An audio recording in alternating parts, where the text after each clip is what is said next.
वैष्णवी हगवणे आत्महत्या प्रकरणात निलेश चव्हाणला नेपाळमध्ये पळून जाण्यासाठी कोणी मदत केली? वैष्णवीच्या मुलाचे पालकत्व नसताना बालकाला अनाधिकाराने कोणत्या कारणासाठी निलेशने स्वतःकडे ठेवले, याची चौकशी करण्यासाठी त्याला पोलीस कोठडी देण्यात यावी, असा युक्तिवाद सरकार पक्षातर्फे शनिवारी न्यायालयात करण्यात आला.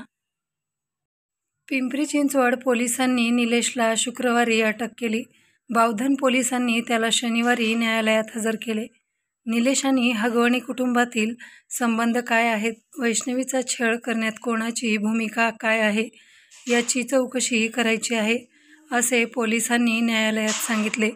पोलिसांच्या तपासात येणारे मुद्दे: निलेश चव्हाणकडे शस्त्र परवाना असून त्याच्याकडे असलेल्या पिस्तुलाचा वापर त्याने धमकावण्यासाठी केल्याची शक्यता आहे. तो वैष्णवीची नणंद करिश्मा जवळचा मित्र आहे. त्याने इतरांच्या मदतीने कट रचून चिथावणी दिली. शशांक, सुशील आणि राजेंद्र हगवणे यांच्यासोबत त्याचे आर्थिक संबंध आहेत का? वैष्णवीची सासू लता आणि नणंद करिश्मा हगवणे यांचे मोबाईल निलेशकडे होते. गुन्हा घडल्यानंतर तो नेपाळ इथे पळून जाण्याच्या तयारीत होता. त्याला पळून जाण्यासाठी कोणी मदत केली?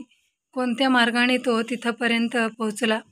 वैष्णवीच्या मुलाचे पालकत्व नसताना बालकाला कोणत्या कारणासाठी त्याने ताब्यात ठेवले होते?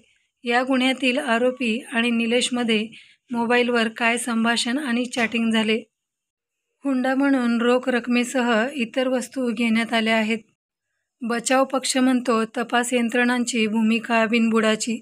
बचाव पक्षातर्फे वकील स्वानंद गोविंदवार यांनी बाजू मांडली. निलेश चव्हाण हा हगवणे कुटुंबियाचा नातेवाईक नसल्याने त्याला या गुन्ह्यात अटक करणे बेकायदेशीर आहे. त्याच्याकडे आरोपींचे मोबाईल असू शकतात. ही तपास यंत्रणांची बिनबुडाची भूमिका आहे. निलेशवर दाखल गुन्ह्यात तो पोलिसांना सहकार्य करत असल्याचा युक्तिवाद बचाव पक्षाने केला आहे. मित्रांनो, ही बातमी गुगलवरून सर्च करून घेण्यात आलेली आहे. आपण जर नवीन असाल तर चॅनलला लाईक करा, शेअर करा आणि सबस्क्राईब करायला विसरू नका. धन्यवाद.